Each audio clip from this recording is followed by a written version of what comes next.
Good afternoon, everyone, and welcome to the Marketing Gem. It's been a while since we've been out and about, but we're delighted to be back with you today.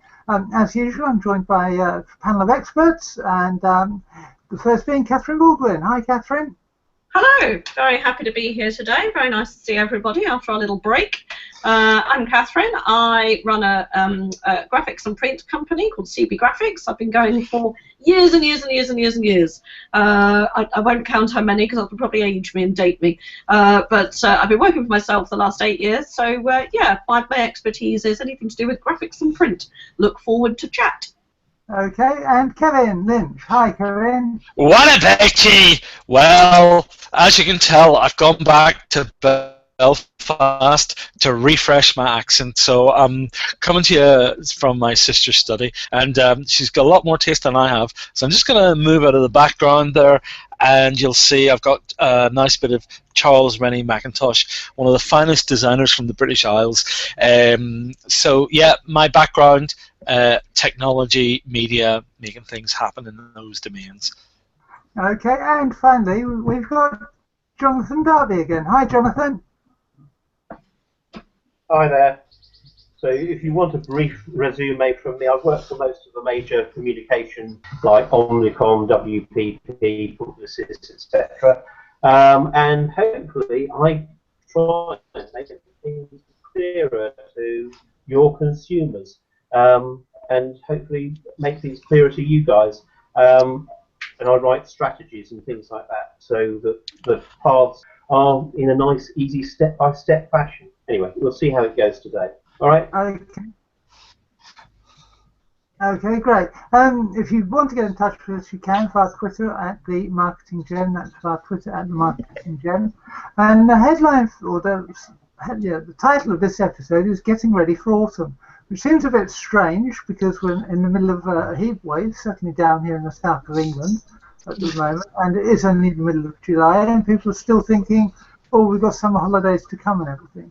But autumn is often a good time to promote your company and a good time to sell stuff and to really make your company much more visible. So what we're trying to do is suggest 1 or 2 tips and ideas that you can do over the summertime that will help you get a really good head start in September and boost your sales in the period leading up to Christmas eventually.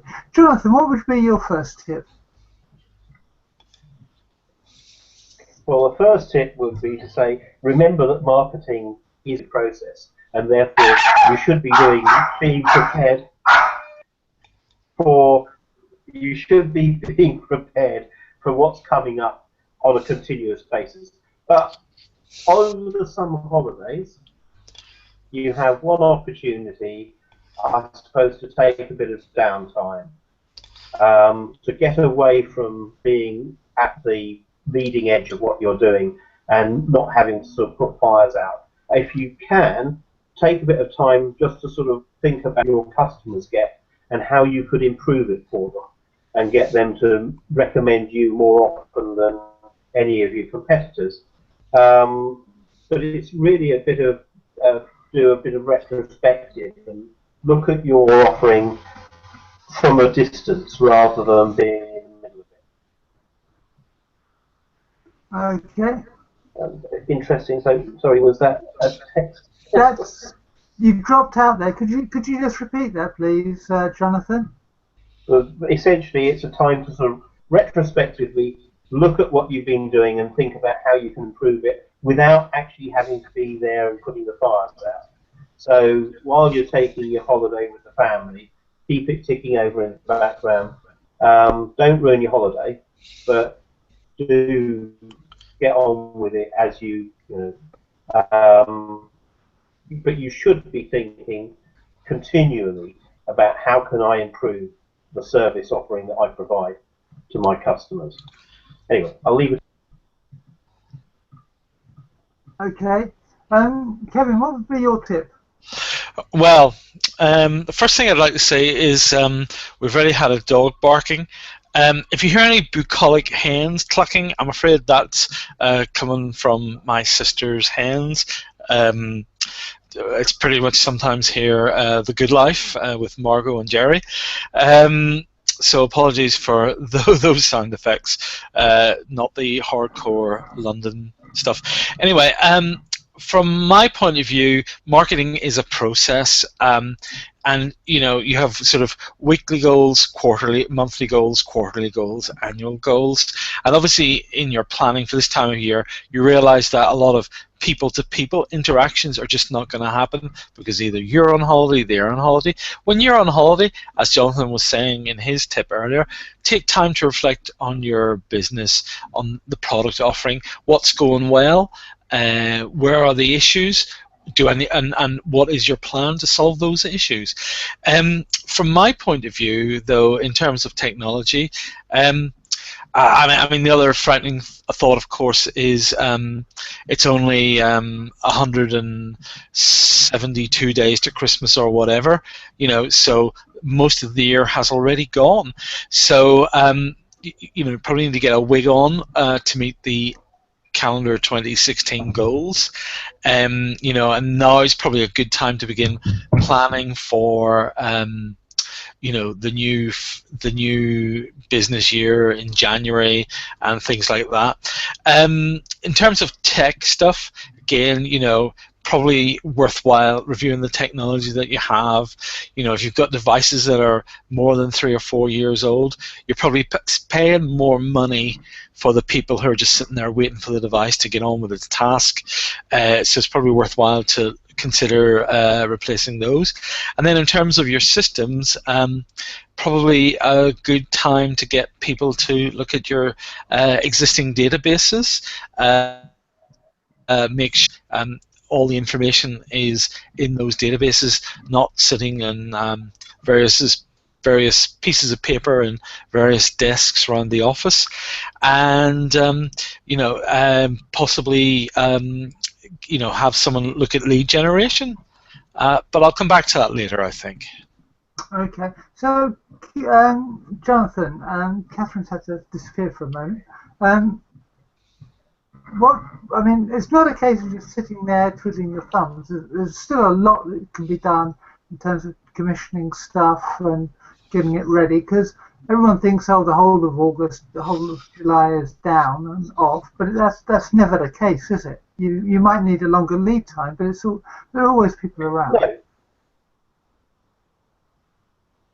No. There's always things to do and there's always people around, but remember deadlines for the middle of August because they're going to get missed. So be realistic about what you can have and get into into process at the beginning of September. And remember, you'll be back to virtually a full complement of suppliers and customers and everything on around about the 5th of September when the schools go back. But that doesn't mean you don't sit around doing nothing. But you do go around and you review what you've done so far. I don't look upon quarterly and weekly events and things like that. I think marketing, as I said, is a continuous and iterative process. So it just happens. And sales tends to be marked in inverted commas in the short term and by milestones and targets. But marketing is more of sort of like a process of osmosis, with the occasional milestone if you're going to completely change how people perceive the brand, etc. So don't worry too much about that sort of deadline. Be to make sure your marketing is always prepared for where you think you are taking the business in the future. I think that hopefully is a good way of thinking about it. In terms of things that you can do over the summer holidays and business as well, is go out and think about experiences. You may well feel that you provide excellent service in your area of business. Go and visit places, go and do things, have experiences in your life, and think about the ones that actually might have some kind of method where you can pick up good ideas from other people and integrate them into the way that you do business. it is an empty canvas in a sense, and you can always improve what you do at the moment. At that, I'll hand over because I think that Catherine's on mute, but she's going to be the next person to be asked a question. I think she's now with us. Hi, Catherine. Hello, and I'm very happy to be back with you. Sorry for my little interlude. It got very noisy here for a moment with our alarm tester guy. You would not have heard a word I said. But all done, all done. Now, I was actually going to bring things back a little bit. Just, I'm sorry, I didn't catch everything that was being said. But I did pick up that I think Jonathan mentioned do some things over the summer as well. Don't sort of write off the whole summer and think, oh, well, there's nothing I can do. There's no customers here and everyone's away. The phones aren't ringing. There's nothing to do. Actually, there's loads you can do. I'm thinking of things like think of things that are going on at the moment. Things that are in the summer. Perhaps offer some sort of discount, some sort of summer bonus for a product or service that you're offering. Excuse me. Or perhaps even piggyback on the back of a festival or something that might be happening nearby, or a local summer fair.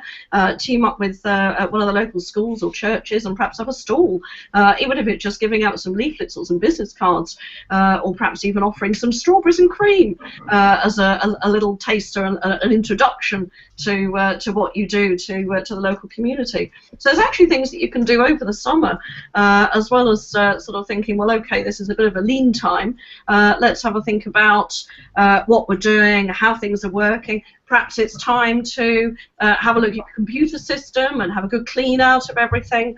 Have a look at whether the systems that you've got in place aren't working for you, whether it might be time to have a conversation with somebody about changing some things. Now would be the ideal time to do it when things are quiet, without too much disruption to business when it's busy.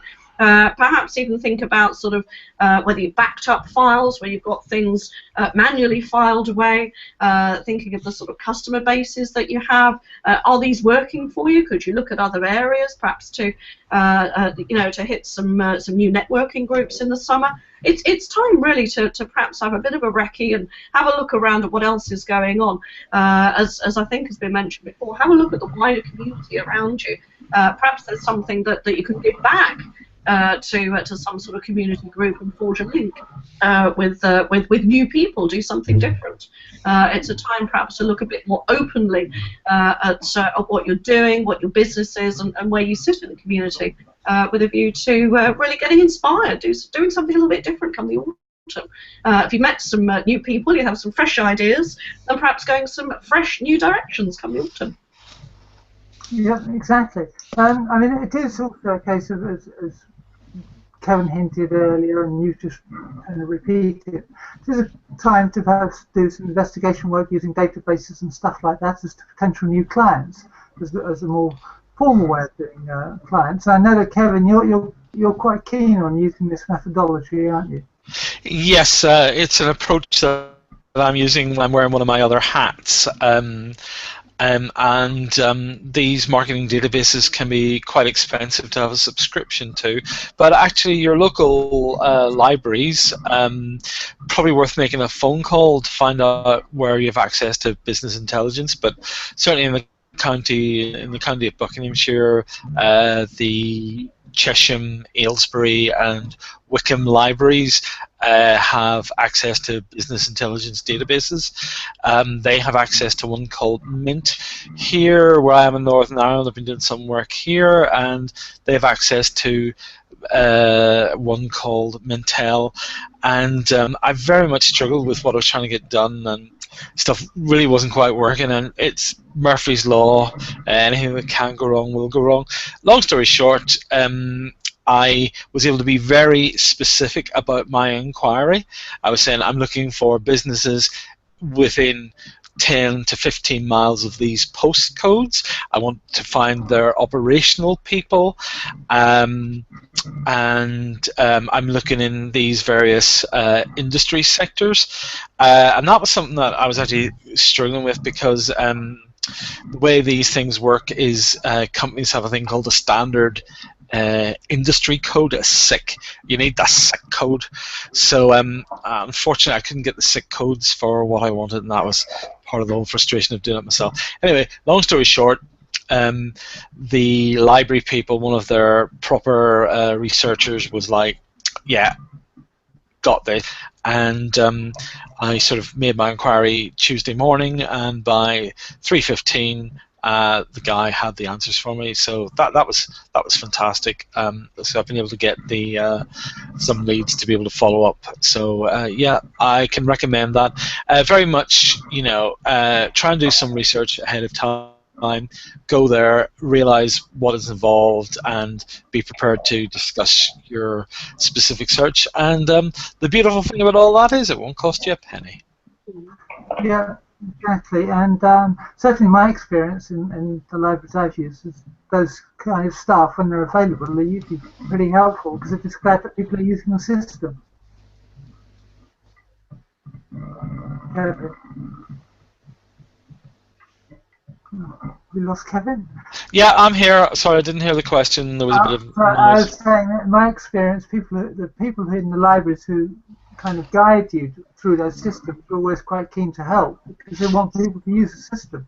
Yes, they're information professionals, and very much their focus is in getting people the information that they need, and it beats, you know, finding out, you know, Murder at Styles by Agatha Christie. Although the people I'm dealing with are in specially they're specialists in the business section, but nevertheless it beats. I mean, some of the other inquiries I saw where people were trying to do research on various army units in the First World War. They were tracking down some of those things. So that's the good thing in your libraries. You are dealing with information professionals, and if properly thought out what you're after, as in my case, I had a tremendously specific inquiry, they're more than happy to oblige. They'll go the extra mile for you.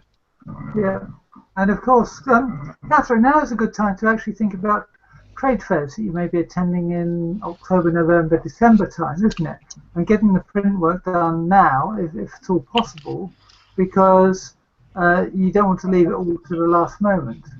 Yeah, absolutely. Yeah, I mean, autumn sees, a bit like spring and early summer, autumn sees an influx of trade fairs and exhibitions and things like that. Yeah, absolutely. If you're planning on attending one, have a look around and see what suits you, what's in your local area, and also what's within budget, because some of them can be very expensive to be an exhibitor at.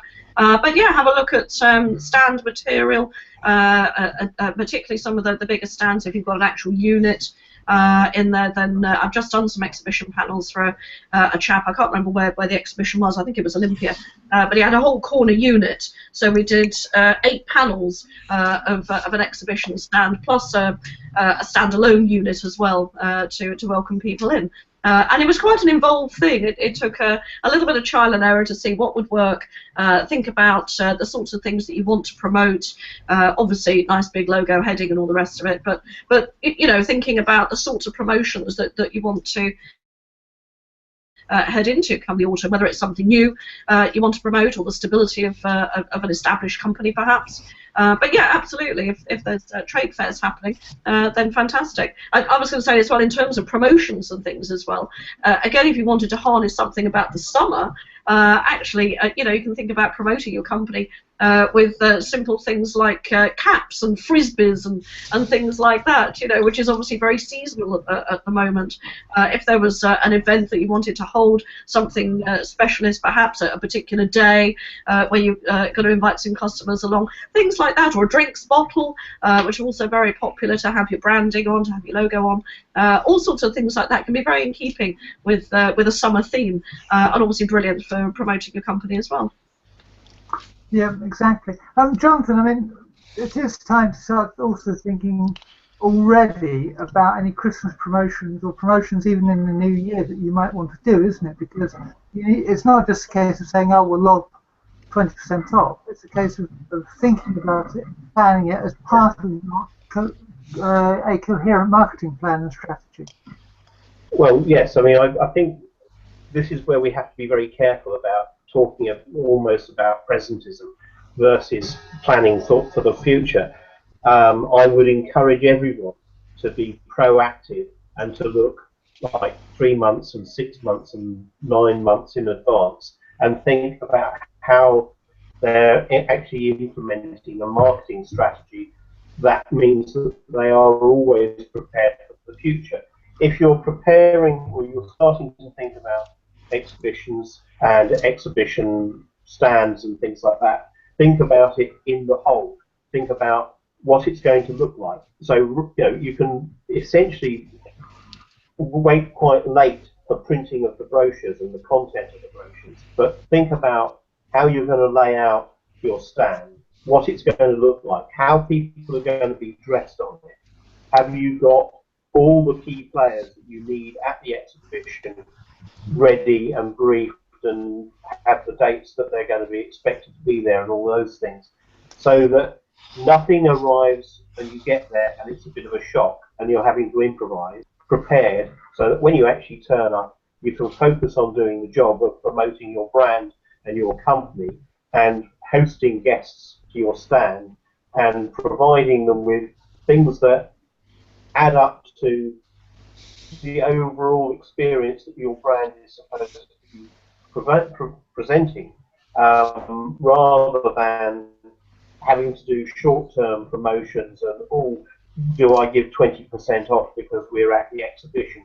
By all means, give 20% off in the last 2 hours on the last day that you're at an exhibition. Take stuff back to the warehouse or back to your shop or back to your company, but you don't give it away for free on the first day, unless that is your business strategy, that you're going to be the cheapest provider, etc. It's all got to add up to the sum of the parts looks greater than actually what's really on offer.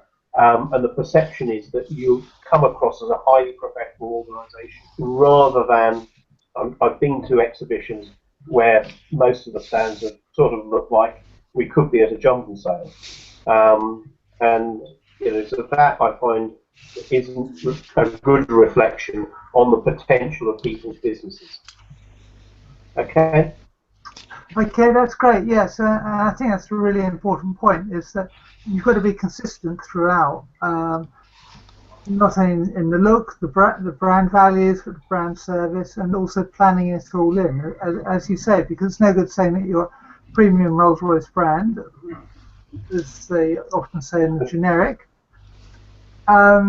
meaning high-class, prestigious, and then selling stuff on a bog-off type rate. Yeah. I just wanted to come in furthermore on trade shows, because with another hat, I'll be attending a European trade show in September, October. But one of the things that is very clear to me in our segment that we'll have to do is we'll need to have some video screens with people talking on it.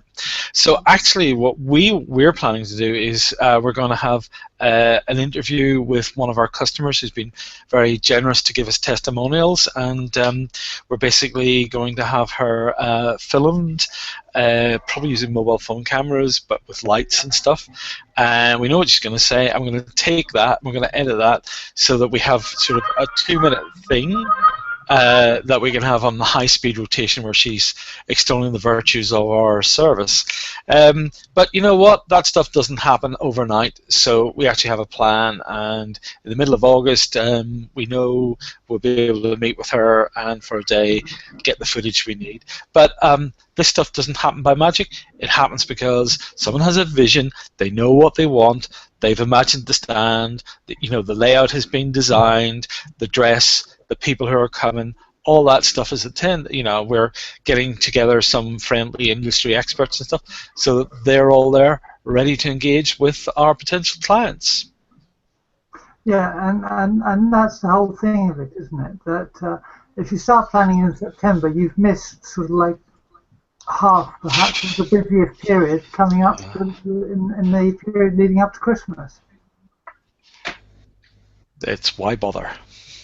Yes, no, I'd agree with that. It's certainly time for planning and putting things together, and particularly if you were going things out, excuse me, at the trade show as well. With a charity that I work with, we've just put together a folder with some inserts with various things in.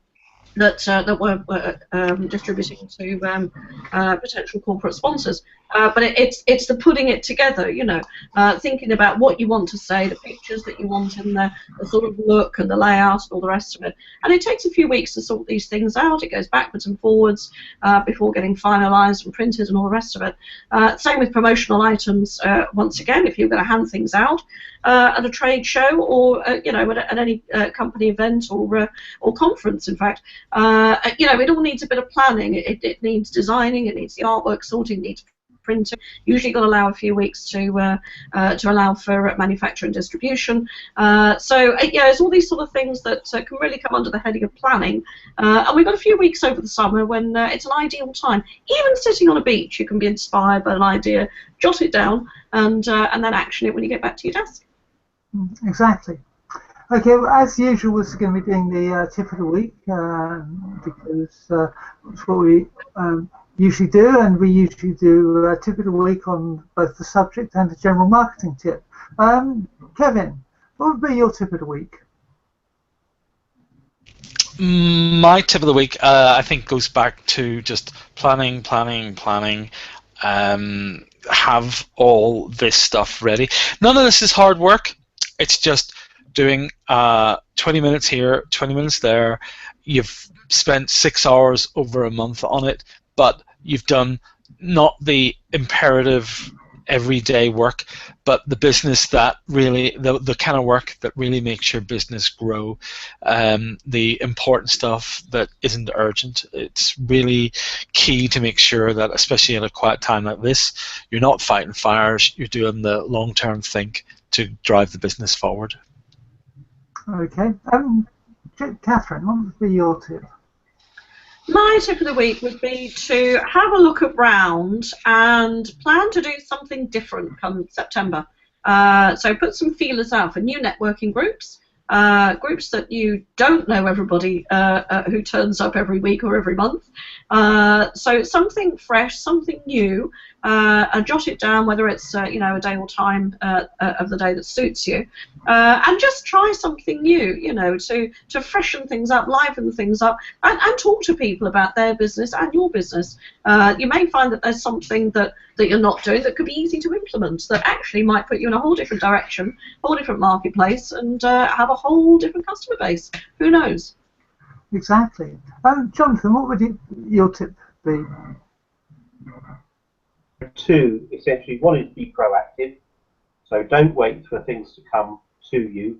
Go out and make things happen as you wish. But make sure that the things you make happen fit with the type of business and the image you want to portray. And the other thing is, over the summer, over the holidays, go out and experience new things. Doesn't have to have anything to do with business, but it might help you change the way that you look at stuff. You know, if you've never walked around an art gallery, go up to Tate Modern and have a look at the new galleries that they've built there and what they're doing there and how they're working, and just have some different experiences. If you've never done it before and you've got kids, take them up to London, get on an open-top bus and run around the centre of London. Being on the top of a bus gives you a completely different perspective. So I know it's daft and it's not really business related, but don't forget that different experiences can change the way that you perceive things. Okay? Yeah, I would wholeheartedly agree with that. A couple of weeks ago, I went down Regent Street on top of a bus for the first time in a long time, and all of a sudden you became aware of new signing that you just don't really see from ground level and things like that. So it really does open your mind up to new ideas and new suggestions. And let's face it, you know, new ideas, and creativity is what keeps the business going forward more often than not. You know, it could be a new production method, it could be a new piece of marketing, it could be a new way of thinking about the way that about what you're offering and how you offer it. But all of those things need considering. In this slightly slower time of August, people, if they're not on holiday, are more likely to be available for you to bounce ideas off them and talk to them. So my suggestion, the tip of the week, would be just to keep networking, and okay, if people aren't there, fine, you try them try and get hold of them the following week or something like that. But just keep networking and keep your eye on what the overall goal of your company is and the products or services it offers. Okay, well that's it for this week. We'll be back at some point in the near future. I'm not quite sure when yet, because some of us are away and things like that. No doubt we'll be back soon. And in the meantime, I'd like to thank Kevin. Thank you for having me. Okay, and Jonathan. Yes, thank you. Please feedback. Anything you feedback will be useful for creating new programs, etc. in the future. And don't feel afraid about contacting us during the summer if you want to bounce some ideas off people. Yep, I'd like to repeat that point, and of course you can get in touch with us via Twitter at the Marketing Gem. We do look at the account on a regular basis. We don't just leave it dormant. So please do get in touch and join us there. And Catherine. Yeah, lovely to see everybody again. Lovely to chat with you all. Have a great week, and if we don't speak to you again soon, have a great summer as well. Okay, that's great. And on that note, it's time to say cheerio. If you want to get in touch with us, you can via one of these Twitter accounts. We're all available on Twitter. We're all available to talk to people and chat about your marketing needs and offer advice if you need it. So please do get in touch with us if you have any queries or thoughts, suggestions as to what we might do. And we look forward to seeing you sometime in the next couple of weeks. Bye-bye.